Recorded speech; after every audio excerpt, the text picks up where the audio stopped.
सुब्रमण्य में आपका स्वागत है। आज मैं जिस प्रोडक्ट के बारे में बात करने वाला हूँ, इसका कोई स्पॉन्सर नहीं है, अब डरिए मत। Is sovereign gold bond. Sovereign gold bond क्या है? सॉवरेन गोल्ड बॉन्ड वो है जो गवर्नमेंट का बॉन्ड है, so that's why it's called a sovereign bond. उसका नाम है सॉवरेन बॉन्ड, बट वो गोल्ड में डिजिग्नेट होता है। अगर आपने सरकार से कोई बॉन्ड खरीदा, that will be called a sovereign bond because सरकार का है।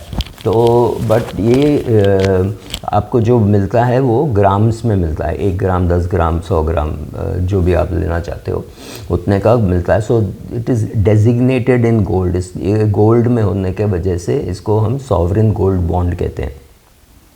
सॉवरेन गोल्ड बॉन्ड साल में 3-4 बार खुलता है, 4 बार खुलता है एवरी क्वार्टर।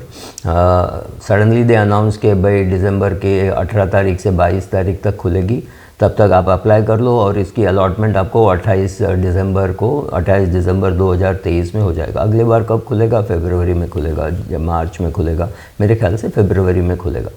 सो ये डेट्स अनाउंस होते हैं और उस दिन को आपको मिलता है। सो सॉवरेन गोल्ड बॉन्ड है क्या?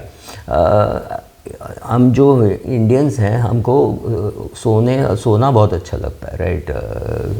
सो व्हेन यू बाय गोल्ड, जब आप सोना खरीदते हो तो आपको फ़िज़िकल फॉर्म में ख़रीद सकते हो। एक तो आप जाओ दुकान में, उसको चेक दो, कैश दो, वो आपको सोना दे देगा, जिसको आप घर में ला के रख सकते हो, या तो आपको बैंक में लॉकर लेकर के बैंक लॉकर में रखना पड़ेगा, या तो आप ETF खरीद सकते हो, जो आप फिज़िकल फॉर्म में आपको नहीं चाहिए तो आप ETF खरीद सकते हो। ETF का एक एडवांटेज ये है, एक फ़ायदा ये है कि उसको आप कभी भी ट्रेड कर सकते हो। आपने सोमवार को ख़रीदा, शुक्रवार को आपको लगता है गोल्ड की प्राइस बहुत बढ़ गई, आप बेच सकते हो। तो ट्रेडिंग करना है तो ETF खरीदें। जो घर में ही रखना है, किसी को गिफ्ट देना है, बच्चे को देना है या किसी को भी देना है, तो आप फ़िज़िकल फॉर्म ही दे सकते हो, बॉन्ड तो आप दे नहीं सकते हो। आपको ये दोनों नहीं चाहिए, आपको आपके पोर्टफोलियो में चाहिए। आपके पोर्टफोलियो में आपको लगता है कि 10% गोल्ड होना चाहिए, आपके पास 50 लाख का बाकी का पोर्टफोलियो है, तो आपको 5 लाख रुपए का गोल्ड होना चाहिए, तो आप SGB खरीद सकते हैं। SGB कैसे ख़रीदना चाहिए मुझे नहीं पता कि कैसे ख़रीदना चाहिए, मैं कैसे ख़रीदता हूँ वो मैं आपको बता सकता हूँ। जब भी SGB का इश्यू खुलता है, मैं जाके उसमें निवेश करता हूँ। इसमें फ़ायदा क्या है?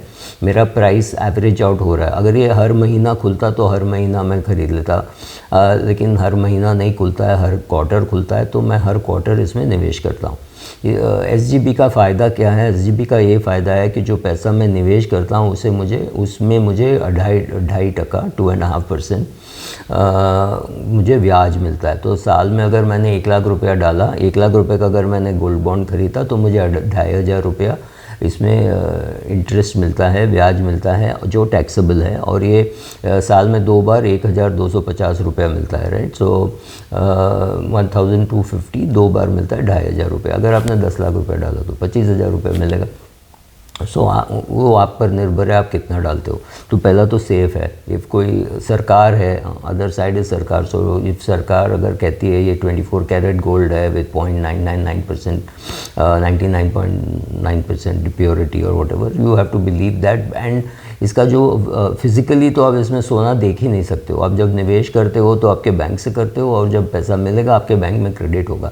तो आपके लिए ये कोई फ़िज़िकल तो फ़र्क नहीं पड़ता है। आपने 6,000 रुपये डाला, उसकी वैल्यू बढ़ गई, 8 साल बाद उसकी वैल्यू हो गई 12,000 13,000, तो आपको 13,000 रुपये मिलेगा। आपको इसमें सोना को हाथ लगाने नहीं मिलेगा। There is nothing like that. ETF में टेक्निकली ये है, अगर आपके पास 1 किलो सोना जम गया हो तो आप जाके उसका फ़िज़िकल मांग सकते हो, बट वो बहुत ही थियरी है, क्योंकि 1 किलो सोना तो कोई अक्यूमुलेट नहीं करता, नॉट एज एन इन्वेस्टमेंट। खरीद के भी इतना नहीं होता किसी के पास। सो ये सब फ़ायदे हैं। ये इश्यू होता है 8 साल के लिए, तो 5 साल तक तो लॉक इन रहता है, तो आप उसको बेच नहीं सकते हो। 5 साल के बाद ये मार्केट में ट्रेड होता है। आप कभी भी मार्केट से भी ख़रीद के मैच्योरिटी तक होल्ड करोगे तो उसमें कैपिटल गेन नहीं लगेगा। So there is no capital gains tax. जो 2.5% इंटरेस्ट है उसमें टैक्स लगेगा। फ़िज़िकल फॉर्म नहीं है तो आपको ये डीमैट अकाउंट में रहेगा, तो काफ़ी सेफ़ है। It is the most convenient form of investing. इससे ज़्यादा कन्वीनियंट फॉर्म तो कोई हो ही नहीं सकता। आप घर में बैठ के क्लिक करो और आपको ये अलॉटमेंट हो जाएगा। आपने 18 दिसंबर को ख़रीदा या 22 दिसंबर को ख़रीदा, ये आपको अलॉटमेंट से 28 दिसंबर को होगा। और फिर 8 साल मतलब 2031 की दिसंबर में इसका रिडम्पशन होगा। मैं तो हर बार हर इश्यू में ख़रीदता हूँ, तो मुझे पता है कि 8 साल बाद मुझे हर क्वार्टर में पैसा मिलने वाला है। तब मैं रिडीम करूं या नहीं करूं मुझे पता नहीं, बट मेरे ख्याल से अगर मैं नहीं करता रिडीम तो मुझे वो 2.5% इंटरेस्ट नहीं मिलेगा। तो 8 साल के बाद मैं यही गेम खेलूँगा कि जो मैं रिडीम कर रहा हूँ उसी को वापस मैं SGP में डाल दूँ, राइट। सो ये साइकिल मैं 8-8 साल चला सकता हूँ। लिक्विडिटी का प्रॉब्लम हो सकता है, जिसने बहुत ज़्यादा पैसा डाल दिया हो उसको 5 साल के लिए they will have to suffer. लेकिन लिक्विडिटी का इतना भी प्रॉब्लम नहीं होना चाहिए, क्योंकि हम बहुत छोटी सी अमाउंट लेंगे, राइट। अगर आपके पास 1 लाख रुपए का पोर्टफोलियो, आप 10,000 रुपये की गोल्ड लेने वाले हो, आपके लिए लिक्विडिटी में बाकी वो आपका डेट फंड और इक्विटी फंड तो है ही, ये बहुत लिक्विड नहीं है। एटलीस्ट 5 साल के लिए लिक्विड नहीं है। 5 साल के बाद भी इसकी लिक्विडिटी आपको नहीं लेनी चाहिए, क्योंकि आप बाहर बेचोगे तो आपको कैपिटल गेंस टैक्स लगेगा। हाँ, जिसको कैपिटल गेंस टैक्स नहीं है, जिसको टैक्स ही नहीं है, रिटायर हो गया है और बाद के इनकम नहीं है, तो अलग बात है, बट अदरवाइज़ आपको उस पर टैक्स लगेगा। होल्डिंग टू मैच्योरिटी का ये फ़ायदा है कि capital gains tax is 0। Minimum इसमें आप 1 ग्राम खरीद सकते हो, मैक्सिमम इसका 4 किलो है। इंटरेस्ट रेट फ़िलहाल 2.5% है, उसको चेंज हो सकता है। And it is paid every semi annually, साल में 2 बार। Tenure is 8 years with 5 years for lock in to go, and then you can sell it in the market, which I keep saying you should not, क्योंकि आप बेचोगे तो आपको capital gains tax लगेगा। और अभी मेरे ख्याल से जो भी गेन है पूरा आपके इनकम में ऐड होगा। अगर आप 30% स्लैब में हैं तो आपको बहुत टैक्स भरना पड़ेगा। वो 2.5% पे 2.5% इंटरेस्ट पे तो आप टैक्स वैसे भी भर ही रहे हो।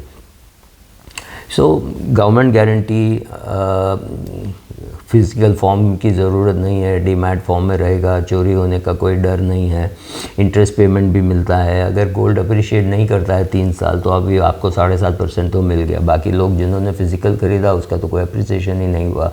सो ये सब मद्देनज़र रखते हुए मेरे ख्याल से it's one of the best ways of investing. काश सॉवरेन गोल्ड बॉन्ड फंड इसका स्पॉन्सर होता। इसका कोई स्पॉन्सर नहीं है, मैं खुद निवेश करता हूँ, इसीलिए मैं आपको बता रहा हूँ।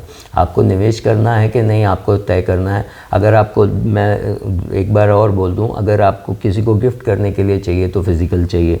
अगर आप ट्रेड करने वाले हो तो आपको ETF चाहिए। अगर आप मेरे जैसे इन्वेस्टर हो और आपको 8 साल के लिए इसको रखना है, कोई फ़र्क नहीं पड़ता है, तो आपको SGP लेना चाहिए। हाँ, एक और चीज़ आप कर सकते हो, ये बहुत ओल्ड फैशन लगता है कि आपके बच्चे की शादी के लिए आपको अगर गोल्ड चाहिए और आपका बच्चा अभी 12-13 साल 15 साल का है और आपको लगता है 23-24 साल में उसकी शादी करानी है, इसके लिए आप गोल्ड खरीद रहे हो, तो भी आप SGP खरीद सकते हैं। रिडम्पशन के दिन वो पैसे ले लो, टैक्स फ्री है, और उससे जाके आप गोल्ड खरीद सकते हो। आज से सोना खरीद के रखने की ज़रूरत नहीं है। इसको EMI जैसा भी आप ट्रीट कर सकते हो, SIP जैसा भी आप ट्रीट कर सकते हो, राइट। हर बच्चा पैदा हुआ उसी दिन से आप SGP आप ही के नाम से करोगे, बिकॉज वो टैक्स फ्री है।